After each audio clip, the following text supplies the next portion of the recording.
अस्सलाम वालेकुम स्टूडेंट्स। जैसे कि प्रीवियस टॉपिक में हमने डॉट प्रोडक्ट या हम उसको क्रॉस स्केलर प्रोडक्ट भी बोल रहे थे, उसके बारे में डिस्कस किया था। आज हम बात करेंगे प्रोडक्ट ऑफ टू वेक्टर्स और उसमें सेकंड जो पार्ट है हमारा, सेकंड जो टाइप है क्रॉस प्रोडक्ट, उसके बारे में हम डिस्कस करेंगे। अब क्रॉस प्रोडक्ट को आप वेक्टर प्रोडक्ट भी बोल सकते हैं। तो क्रॉस प्रोडक्ट या वेक्टर प्रोडक्ट को कैसे डिफाइन करें?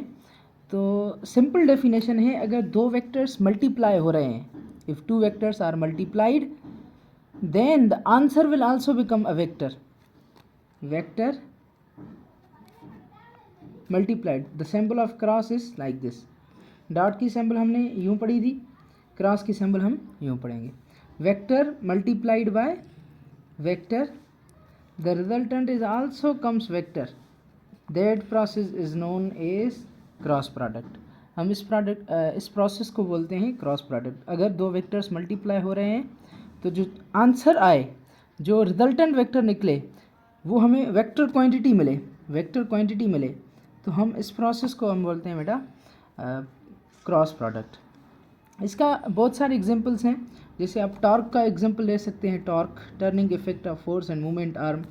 टॉर्क का एग्जांपल ले सकते हैं, it is a product of force, cross product of force and position vector, position vector. So you know that force is a vector quantity, cross position vector is also a vector quantity. So इन दोनों की product की वजह से हमें मिला torque which is also a vector quantity. तो इस process को हम बोलेंगे क्रॉस प्रोडक्ट। अब यूँ हम लिख सकते हैं क्रॉस प्रोडक्ट के हिसाब से, अगर क्रॉस प्रोडक्ट को ख़त्म करें तो ट्रिग्नोमेट्रिक आइडेंटिटी यूज़ करेंगे जो है साइन थीटा। सो हम यूँ से लिख सकते हैं F into R sine theta. तो ये बात आपको ध्यान में रखनी है कि A cross B is equal to A B sine theta, A B sine theta. अब इसकी कंडीशंस भी हैं। इसकी कंडीशंस ये हैं कि अगर condition number 1, if two vectors are parallel to each other their cross product will be 0। अब जैसे कि हमने आइडेंटिटी इस्तेमाल की sine theta, two vectors are parallel to each other, तो एंगल उनके बीच में होगी 0 डिग्री।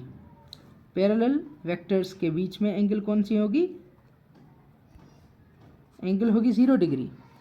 तो उनकी जो क्रॉस प्रोडक्ट आएगी वो हमेशा आएगी 0।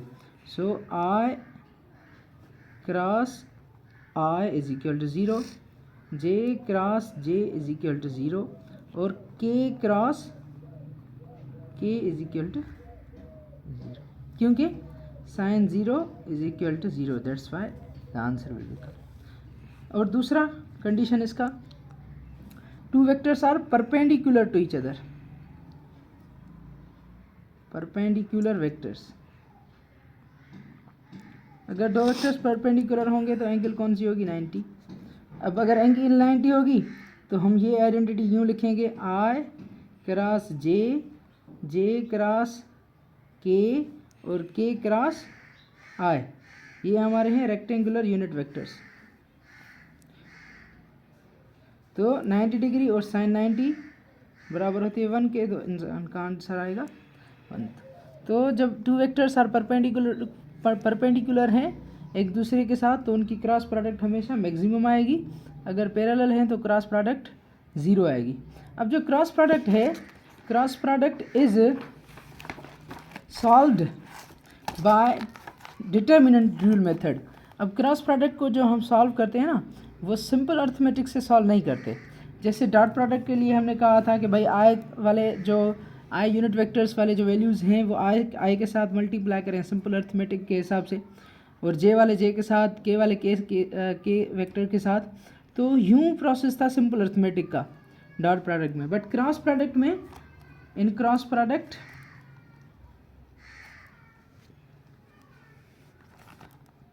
Operations of vectors, operations on vectors are solved by determinant rule method।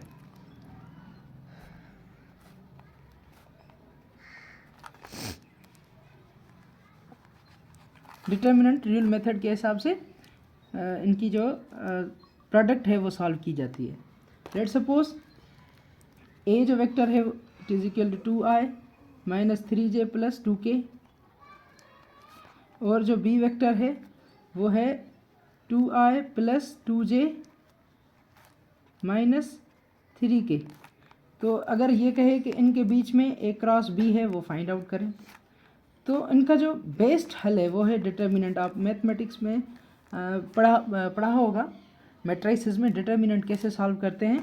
तो पहले जो है वो आप लिखेंगे रेक्टेंगुलर यूनिट वेक्टर्स कौन कौन से इस्तेमाल हो रहे हैं परपेंडिकुलर कंपोनेंट्स में, आई जे के। सो आई जे के ये 3 यूनिट वेक्टर्स इस्तेमाल हो रहे हैं। पहले ए के जो यानी कि वैल्यूज़ हैं आई के साथ, जे के साथ और के साथ वो लिखेंगे 2 माइनस 3 प्लस 2, और जो बी के साथ हैं अब बी का वैल्यूज़ लिख रहे हैं 2 और माइनस 3। तो ये है मेथड डिटर्मिनेंट। अब डिटर्मिनेंट मेथड की सॉल्यूशन, अगर आई को आप बाहर निकालें तो ये रो और ये कॉलम स्किप करके ये जो है आप एक दूसरे के साथ मल्टीप्लाई करेंगे और उनकी जो सैम्पल है वो चेंज कर देंगे। तो डिटर्मिनेंट रूल मैथमेटिक्स में सॉल्व करने का तरीका जो है आप देख सकते हैं। तो जो क्रॉस प्रोडक्ट है, सिंपल टर्म हम बात करेंगे क्रॉस प्रोडक्ट की, तो क्रॉस प्रोडक्ट की जो मैथमेटिक्स है, जो प्रोडक्ट है वो सॉल्व की जा सकती है बाय डिटर्मिनेंट रूल मेथड।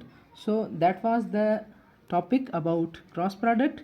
सो अगर आपने डॉट प्रोडक्ट का लेक्चर नहीं देखा तो प्रीवियस लेक्चर जो है डॉट प्रोडक्ट पे है, आप विज़िट कर सकते हैं, देख सकते हैं। तब तक के लिए थैंक यू सो मच।